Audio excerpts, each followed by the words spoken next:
അപ്പോൾ ഇന്ത്യ മുന്നണി അപകടത്തിലാണോ എന്ന ചോദ്യത്തിന് ഇന്ത്യ മുന്നണി അപകടത്തിലാണ് എന്ന് തന്നെയാണ് എൻ്റെ ഭാഗം. അതോടൊപ്പം തന്നെ പറയാം, എൻ ഡി എക്ക് ആത്മവിശ്വാസം ഇരട്ടിക്കുന്നു ബീഹാർ തിരഞ്ഞെടുപ്പ് വരുന്ന പശ്ചാത്തലത്തിൽ. ആ അർത്ഥത്തിൽ ഇന്ത്യ മുന്നണി അപകടത്തിലാണ് എന്ന് പറയുന്നതിനേക്കാൾ ഞാൻ പറയുക, എൻ ഡി എ കുറച്ചുകൂടി സേഫായിരിക്കുന്നു, സുരക്ഷിതമായിരിക്കുന്നു. മോദിയും അമിത്ഷായും ജെ പി നദ്ദയും ബി ജെ പിയുടെ ക്യാമ്പിൽ ആത്മവിശ്വാസം തിരതല്ലുന്നു എന്നതാണ് എൻ്റെ ടേക്ക്. അത് മോദിയെയും അമിത്ഷായും ഒരിക്കൽ കൂടി തിരഞ്ഞെടുപ്പിൻ്റെ കാര്യത്തിൽ എഴുതിത്തള്ളാൻ ആയിട്ടില്ല എന്നതാണ് ഈ തിരഞ്ഞെടുപ്പ് പറയുന്നത്. എങ്ങനെയാണ് ഒരു പോൾ മാനേജ് ചെയ്യേണ്ടത്? അത് വൈസ് പ്രസിഡൻറ്റിൻ്റെ ഇലക്ഷൻ ആണെങ്കിലും ലോക്സഭാ തിരഞ്ഞെടുപ്പാണെങ്കിലും സംസ്ഥാനങ്ങളിലെ തിരഞ്ഞെടുപ്പാണെങ്കിലും എങ്ങനെയാണ് പോൾ മാനേജ് ചെയ്യേണ്ടത് എന്നുള്ളതിനെക്കുറിച്ചുള്ള വളരെ വ്യക്തമായ ഡീറ്റെയിൽഡ് ഡിസൈനും പ്ലാനുമുള്ള ഒരു പാർട്ടിയാണ് ബി ജെ പി എന്നത് ഒരിക്കൽ കൂടി തെളിയിക്കുന്നതാണ് ഉപരാഷ്ട്രപതിയുടെ തിരഞ്ഞെടുപ്പ്. ഞാനിങ്ങനെ പറയാൻ കാരണമുണ്ട്, കണക്കുകളിലൂടെ നമുക്ക് വരാം.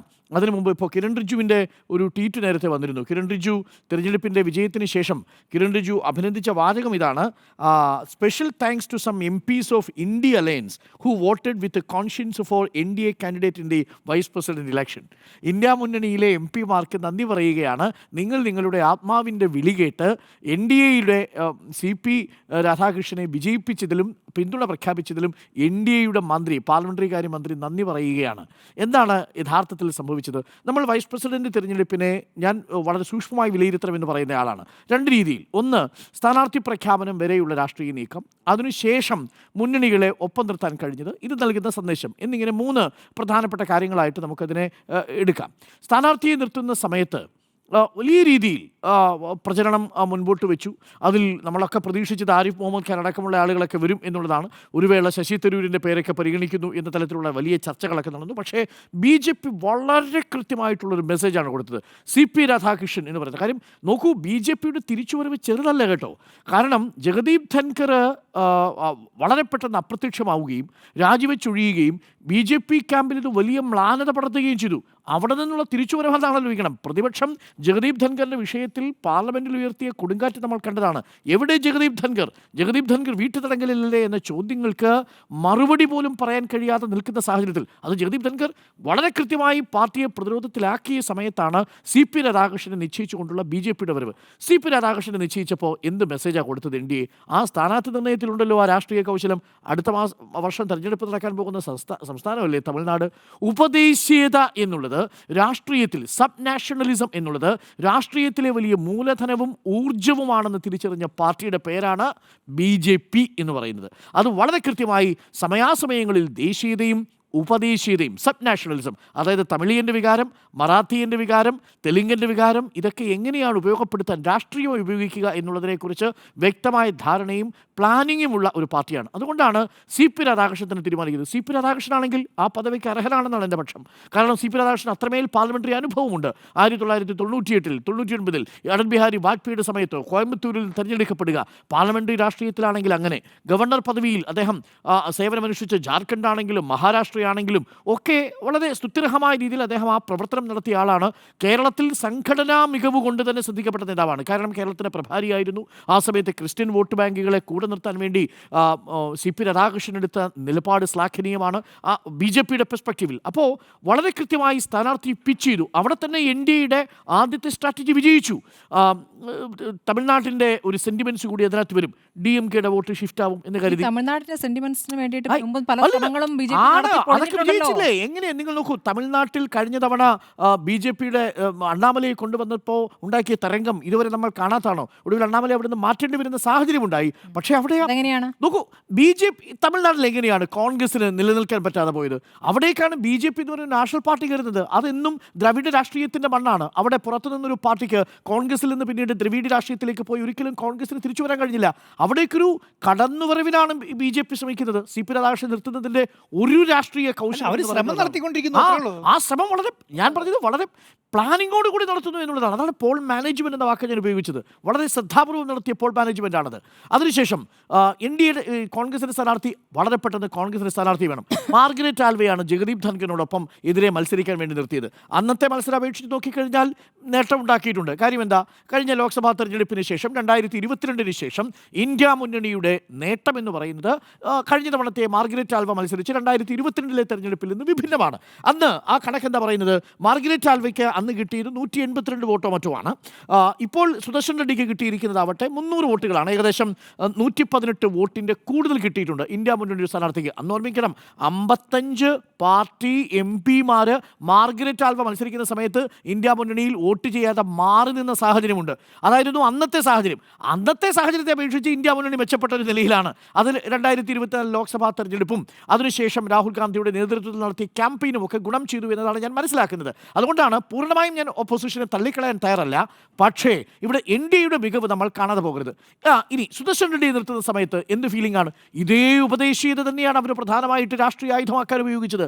തെലങ്കാന എന്ന് പറയുന്ന വികാരം, തെലങ്കാനയിൽ നിന്നുള്ള നേരത്തെ ഗോവയുടെയൊക്കെ കാര്യത്തിൽ വളരെ പ്രധാനപ്പെട്ട നിലപാടുകൾ, ഗോവ ലോകായുക്തയുടെയൊക്കെ കാര്യത്തിൽ നിർണായകമായി നിലപാടെടുത്ത, ആ സമയത്ത് ഇത് സുപ്രധാനമായ വിധി പ്രസ്താവങ്ങൾ നടത്തിയ സാൽവാ ജൂഡം പോലെയുള്ള ഒരുപക്ഷെ മനുഷ്യത്വരഹിതമായിട്ടുള്ള സംവിധാനങ്ങൾക്കെതിരെ ശബ്ദമുയർത്തിയ ജസ്റ്റിസിനെ തന്നെയാണ് അവിടെ നിർത്തുന്നത്.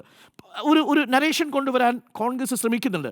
ജയറാം രമേശ് അടക്കം പറയുന്നു, കോൺഗ്രസിനും ഭരണഘടനയെ സംരക്ഷിക്കുന്ന, ജനാധിപത്യത്തെ സംരക്ഷിക്കുന്ന ഒരു സ്ഥാനാർത്ഥിയെ നിങ്ങൾ വിജയിപ്പിക്കൂ. അതുകൊണ്ടാണ് ആ പ്രയോഗം തന്നെ കൊണ്ടുവരുന്നത്, അന്തരാത്മാ കി ആവാസ് എന്നാണ് ആ പദപ്രയോഗം. നിങ്ങളുടെ അന്തരാത്മാവിൻ്റെ ശബ്ദത്തിന് നിങ്ങൾ വോട്ട് ചെയ്യൂ, നിങ്ങളുടെ മനസാക്ഷിക്കനുസരിച്ച് വോട്ട് ചെയ്യൂ. അതാണ് കോൺഷ്യസ് വോട്ട് എന്ന് പറയുന്നത്. അങ്ങനെയാണ് ആ സ്ഥാനാർത്ഥി നിർത്തുന്നത്. പക്ഷേ അത് തിരിച്ചടിച്ചു എന്നതാണ് ഇപ്പോൾ നമ്മൾ മനസ്സിലാക്കുന്നത്.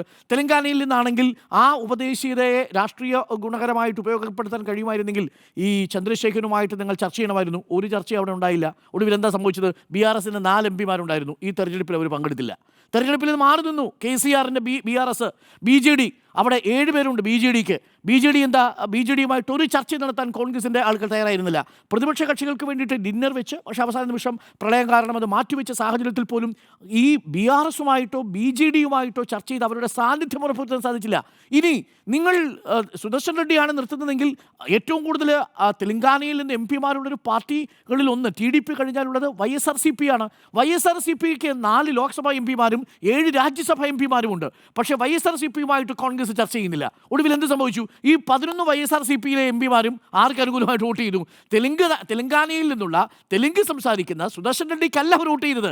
അവർ തമിഴ്നാട്ടിൽ നിന്ന് വരുന്ന തമിഴ്നാട്ടുകാരനായ CP രാധാകൃഷ്ണന് വേണ്ടിയിട്ട് ആന്ധ്രാപ്രദേശിൽ നിന്നുള്ള YSRCPയുടെ 11 MP-മാർ വോട്ട് ചെയ്തു. അവിടെയാണ് ആ സ്ട്രാറ്റജി കിടക്കുന്നത്. അവിടെയാണ് ഞാൻ നേരത്തെ സൂചിപ്പിച്ച മോദിയുടെയും അമിത്ഷായുടെയും പോൾ മാനേജ്മെൻറ്റ് വിജയം കണ്ടിരിക്കുന്നത് എന്നതാണ്. കണക്കുകൾ വളരെ കൃത്യമായി നമ്മൾ പറഞ്ഞു തന്നെ പോകണം. ഞാനിതിനെ 14 വോട്ടുകളുടെ ചോർച്ചയായിട്ടല്ല കാണാൻ ഉദ്ദേശിക്കുന്നത്. കോൺഗ്രസ് എന്താണ് കരുതിയത്? ഇന്ത്യ മുന്നണി എന്താണ് കരുതിയത്? അവർക്ക് പരമാവധി 324 വരെ കിട്ടിയേക്കാം എന്നുള്ളതായിരുന്നു. പക്ഷേ അവസാനം ജയറാം രമേശ് പറഞ്ഞത് 315 ഞങ്ങൾ ഉറപ്പിച്ചിരിക്കുന്നു എന്നാണ്. കിട്ടിയതെത്ര?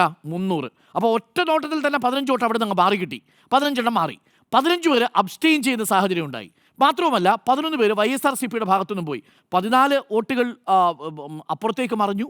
15 പേര് അബ്സ്റ്റെയിൻ ചെയ്തു. 11 YSRCP കിട്ടുമെന്ന് കരുതിയ പ്രതീക്ഷിച്ച വോട്ടും അങ്ങോട്ട് പോയി. മൊത്തം എത്ര വോട്ടിൻ്റെ ഷിഫ്റ്റാണ് ഉണ്ടായിരിക്കുന്നത്? 40 വോട്ട്, 14 വോട്ടല്ല. ഞാൻ അവിടെയാണ് കണക്ക് കൂട്ടുന്നത്. അവിടെ ഏതെങ്കിലും തരത്തിൽ ഇന്ത്യ മുന്നണിക്ക് ഒരു സഖ്യമായിട്ട് നിൽക്കാനുള്ള ശക്തി ഉണ്ടായിരുന്നെങ്കിൽ YSRCPയെ കൂടെ കൊണ്ടുവരാമായിരുന്നു. മറ്റെന്തുമാവട്ടെ, അവരുടെ സ്ട്രാറ്റജി പരാജയപ്പെട്ടു പോയി. ഈ ഉപദേശീയത ആശയം പരാജയപ്പെട്ടു പോയി. ഈ 15 പേർ അബ്സ്റ്റെയിൻ ചെയ്തു. അബ്സ്റ്റെയിൻ ചെയ്തവരിൽ NDA ഉണ്ടെന്ന് പറഞ്ഞാൽ അതിൻ്റെ അർത്ഥം കൂടുതൽ ആളുകൾ ഇവിടുന്ന് അങ്ങോട്ട് വോട്ട് ചെയ്തു എന്നാണ്. അങ്ങനെയാണെങ്കിൽ അസാധു ഇൻവാലിഡ് ആയ വോട്ടുകളുണ്ട്, മാറി നിന്ന വോട്ടുകളുണ്ട്. അപ്പോൾ ഇതെല്ലാം കൂടി കണക്കിലെടുത്ത് നോക്കിക്കഴിഞ്ഞാൽ മൊത്തത്തിൽ ഒരു 40 വോട്ടിൻ്റെ കുറവ് അവിടെയുണ്ട്. 14 വോട്ടുകൾ നിശ്ചയമായിട്ടും ഷിഫ്റ്റ് ചെയ്യുന്ന സാഹചര്യം അവിടെ സംഭവിച്ചിട്ടുണ്ട്. ഇത് നൽകുന്ന ആത്മവിശ്വാസം ചെറുതായിരിക്കില്ല NDAക്ക് എന്നുള്ളതാണ് എൻ്റെ ടേക്ക്. കാരണം ബീഹാർ തെരഞ്ഞെടുപ്പ് വരാൻ പോവുകയാണ്. ശരിയാണ്, RJDയുടെ 100% വോട്ടും വീണു എന്നാണ് എൻ്റെ വിശ്വാസം. TMCയുടെ 100% വോട്ട് വീണിട്ടുണ്ട്. കോൺഗ്രസിൻ്റെ കാര്യത്തിൽ എനിക്ക് ഉറപ്പില്ല. കാരണം മഹാരാഷ്ട്രയിൽ എത്ര വീണിട്ടുണ്ട് എന്നുള്ളത് അറിയണം. ഈ വൈസ് പ്രസിഡന്റിൻ്റെ കാര്യത്തിലുള്ള പ്രശ്നം എന്താണെന്ന് വെച്ച് കഴിഞ്ഞാൽ അവിടെ ഈ വിപ്പ് ഉപയോഗിക്കാൻ പറ്റില്ല. അതാണ് വൈസ് പ്രസിഡന്റ് തെരഞ്ഞെടുപ്പിൻ്റെ പ്രത്യേകത. വിപ്പ് ഉപയോഗിച്ച് നിങ്ങൾക്ക് വോട്ട് നിശ്ചയിക്കാൻ കഴിയില്ല. ബാക്കി എല്ലാ തെരഞ്ഞെടുപ്പുകളിലും അത് സാധ്യമാണെങ്കിലും രാഷ്ട്രപതി ഉപരാഷ്ട്രപതി തെരഞ്ഞെടുപ്പുകളിൽ വിപ്പ് ഉപയോഗിക്കാൻ കഴിയാത്തതിൻ്റെ ഒരു അവസരമുണ്ട്. അതാണ് ഈ കോൺഷ്യൻസ് വോട്ട് എന്ന് പറയുന്ന സാധനം ഇവിടെ ഉപയോഗിക്കുന്നതിൻ്റെ കാരണം. അതുകൊണ്ട് മഹാരാഷ്ട്രയിലെ കോൺഗ്രസിൻ്റെ വോട്ട് നിശ്ചയമായും പോയി എന്നാണ് ഞാൻ കരുതുന്നത്. അവിടെ മഹാരാഷ്ട്രയിലെ ഗവർണറായിരുന്ന സമയത്ത് ഇപ്പോഴും CP രാധാകൃഷ്ണൻ അവരുടെ ഇടയിൽ ഉണ്ടാക്കിയിരിക്കുന്ന ഒരു താല്പര്യമുണ്ട്. 2, അവിടുത്തെ നേരത്തെ സൂചിപ്പിച്ചതുപോലെ ഉദ്ധവ് താക്കറെ വിഭാഗത്തിൻ്റെ ശിവസേന വിഭാഗത്തിൽ നിന്ന് നിശ്ചയമായിട്ടും ആ വോട്ട് പോയിട്ടുണ്ട്. ആടി നിൽക്കാനാണ് ഷിൻഡയുടെ ഭാഗത്തേക്ക് എപ്പം അറിയണം എന്ന് ആലോചിച്ചുകൊണ്ട് നിൽക്കുന്ന വോട്ടുകളാണ്. ആം ആദ്മി പാർട്ടി ബന്ധം ഉണ്ടാക്കാൻ അദ്ദേഹം വളരെ കഴിവുള്ള ആളാണ്. വളരെ കഴിവ്. അത് ഞാൻ പറഞ്ഞു, കേരളത്തിൽ തന്നെ ക്രിസ്ത്യൻ വിഭാഗത്തെ ബി ജെ പിയിലേക്ക് അടുപ്പിക്കാൻ ശ്രമിച്ചൊരു നേതാവിനാണോ വളരെ നല്ല രീതിയിൽ ലെയ്സൺ വർക്ക് ചെയ്യാൻ കഴിയുന്ന മികച്ച പ്രഭാരി എന്ന് പറഞ്ഞാൽ എന്താ? പ്രഭാരിയുടെ പ്രധാനപ്പെട്ട പണി എന്ന് പറയുന്നത് ബി ജെ പിയിലേക്ക് കൂടുതൽ വ്യക്തിത്വങ്ങളെ ആകർഷിക്കുന്ന പണിയാണ്. അതാണ് ചെയ്തുകൊണ്ടിരിക്കുന്നത്. അത് കഴിഞ്ഞാൽ പ്രകാശ് ജാവ്ദേക്കറാണ്, അറിയാലോ, ഇ പി ജയരാജനെയൊക്കെ പോയി കാണാൻ പോയത്. അപ്പോൾ എൻ്റെ ടേക്ക് ഇതാണ്, യഥാർത്ഥത്തിൽ ഇത് ഇന്ത്യ മുന്നണി അപകടത്തിലാക്കുന്നു എന്നുള്ളത് വസ്തുതയാണെങ്കിലും പ്രത്യേകിച്ച് ബീഹാർ തെരഞ്ഞെടുപ്പിന് മുൻപിൽ അതിനേക്കാൾ കൂടുതൽ എൻ ഡി എക്കും പ്രധാനമന്ത്രിക്കും അമിത്ഷായ്ക്കും ബി ജെ പി ക്യാമ്പിനും അത് ആത്മവിശ്വാസം ഇരട്ടിയാക്കുന്നു എന്നുള്ളതാണ് എൻ്റെ ടേക്ക്.